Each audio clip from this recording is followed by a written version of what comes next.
El Evangelio según Marcos. Es uno de los primeros registros de la vida de Jesús, y las tradiciones históricas más cercanas enlazan este libro con un escriba cristiano llamado Marcos o Juan Marcos. Él fue un colaborador de Pablo y un compañero cercano de Pedro. De hecho, un historiador de la iglesia antigua llamado Papías registra que Marcos había recolectado todo el testimonio ocular y las memorias de Pedro y luego las acomodó en este registro. Pero Marcos no reunió al azar todas las piezas, sino que diseñó cuidadosamente la historia de Jesús. En la primera línea del libro, Marcos hace esta declaración respecto a Jesús: principio del Evangelio de Jesucristo, el Mesías, Hijo de Dios. Lo que es interesante es que esta es la única vez que Marcos te dirá lo que piensa. En el resto del libro, él te va a influenciar simplemente poniendo las acciones y palabras de Jesús delante de ti y mostrándote cómo otras personas reaccionan a él. Marcos ha diseñado la historia de Jesús como un drama con 3 actos.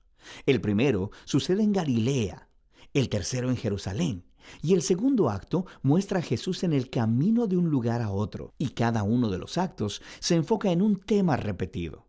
En el primer acto, todo el mundo está asombrado por Jesús y se preguntan: ¿quién es este Jesús? En el segundo acto, son los discípulos los que están luchando por entender qué significa que Jesús es el Mesías. Y luego, en el tercer acto, vemos la sorprendente paradoja de cómo Jesús se convierte en el rey mesiánico. Entremos en la historia y veamos cómo se desenvuelve. Después de la línea introductoria, Marcos comienza con una cita de los antiguos profetas, Isaías y Malaquías, quienes dijeron que Dios enviaría un mensajero a Israel para prepararlos para cuando Dios mismo venga a rescatar a su pueblo y se convierta en su rey.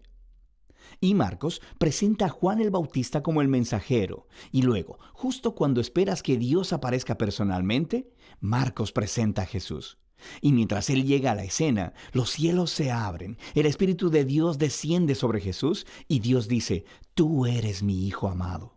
Después de esto, Marcos pone delante de nosotros un resumen del mensaje central de Jesús. Él fue por Galilea, anunciando las buenas nuevas de que el reino de Dios se ha acercado. Jesús está continuando con la historia de las Escrituras del Antiguo Testamento sobre la operación de rescate de Dios para su mundo. A través de Jesús, Dios está restaurando su reino sobre el mundo al confrontar y derrotar el poder de la maldad sobre las vidas de las personas.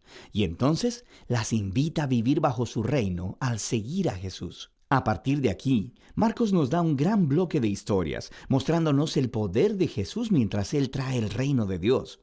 Él va sanando a personas cuyos cuerpos están enfermos o quebrantados, o bajo la opresión de poderes espirituales oscuros. Y Jesús incluso hace algo que, para el pueblo judío, solo Dios tiene el derecho de hacer. Él perdona los pecados. Y las acciones de Jesús producen muchas respuestas diferentes. Algunos le siguen y se vuelven sus discípulos. Otros todavía no saben qué pensar y otros lo rechazan completamente, especialmente los líderes de Israel, quienes lo acusan de blasfemar contra Dios y de recibir poder del mal. Pero Jesús no está sorprendido por estas respuestas. De hecho, Él apunta a ellas. En el capítulo 4, Marcos ha recolectado muchas de las parábolas de Jesús acerca de la naturaleza misteriosa y escondida del reino de Dios. Jesús dice que su mensaje es como una semilla cayendo en distintos tipos de suelo. Algunos son receptivos y otros no. O que es como una semilla de mostaza que es muy pequeña, parece insignificante, pero luego crece enormemente y sorprende a todos.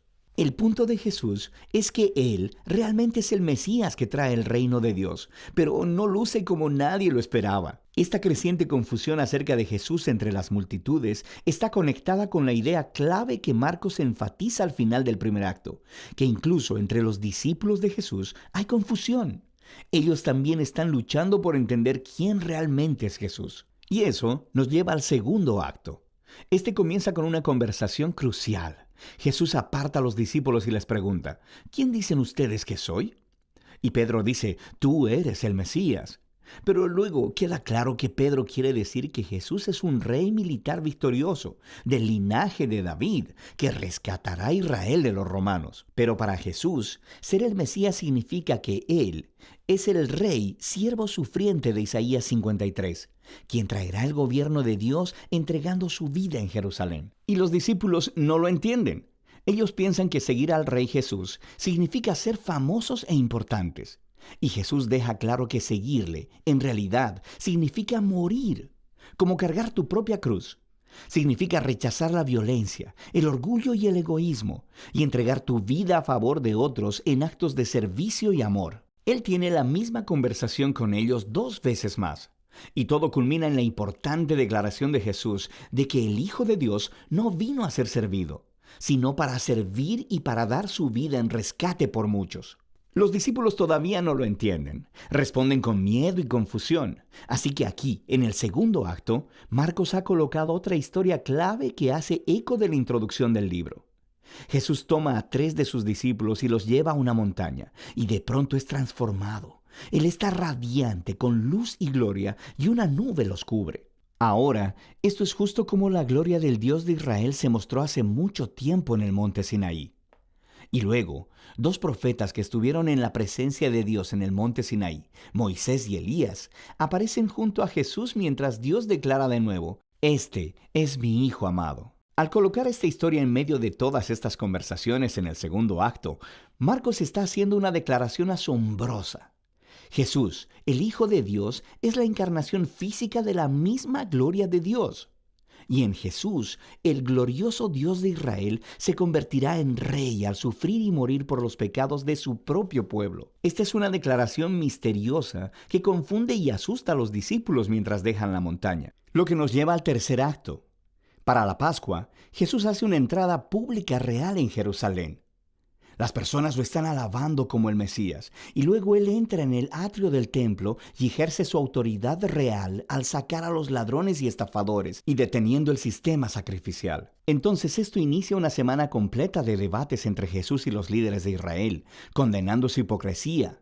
Así que ellos preparan un plan para asesinarlo. Y Jesús le advierte a sus discípulos, prediciendo que Jerusalén y su templo serán destruidos en una generación, y que sus discípulos serán perseguidos como Él, hasta que Él regrese un día a traer el reino de Dios completamente sobre la tierra. Y todo esto lleva a la noche final.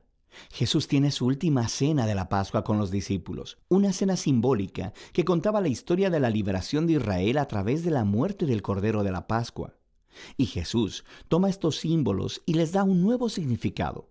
Ellos apuntan a la liberación del pecado y la muerte, que sucederá a través de la muerte del Mesías, el siervo sufriente. A partir de aquí, la historia se acelera al arresto de Jesús, su juicio delante de los sacerdotes de Israel y el gobernador romano Pilato, y todo eso resulta en la crucifixión de Jesús, y culmina en una escena clave que encaja con las escenas importantes del primer y segundo acto, excepto que, esta vez, es oscuridad lo que desciende y no una nube.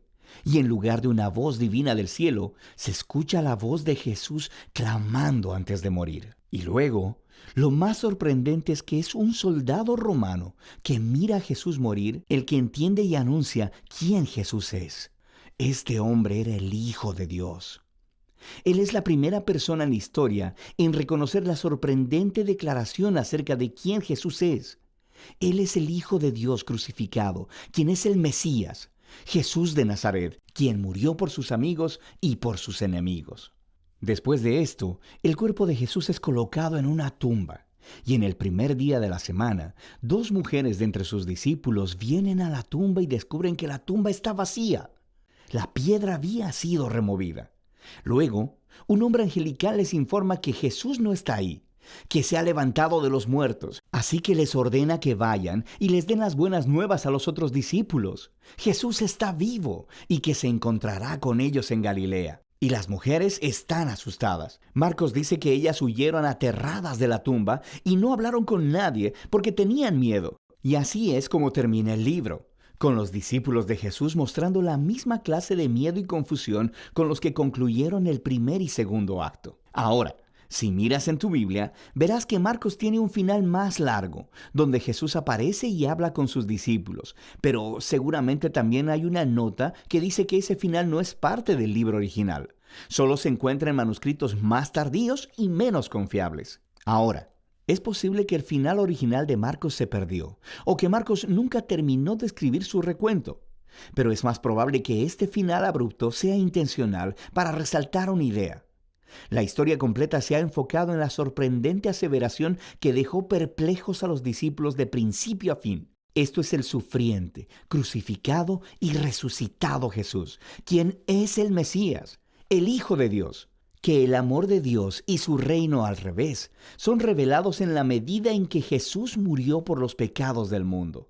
Así que esta historia termina sin una conclusión y te obliga a ti, el lector, a luchar con esta extraña y escandalosa declaración acerca de Jesús. ¿Vas a huir como los discípulos? ¿O reconocerás a Jesús como tu rey y anunciarás las buenas nuevas? Solo tú puedes responder esa pregunta. Y de eso se trata el Evangelio de Marcos.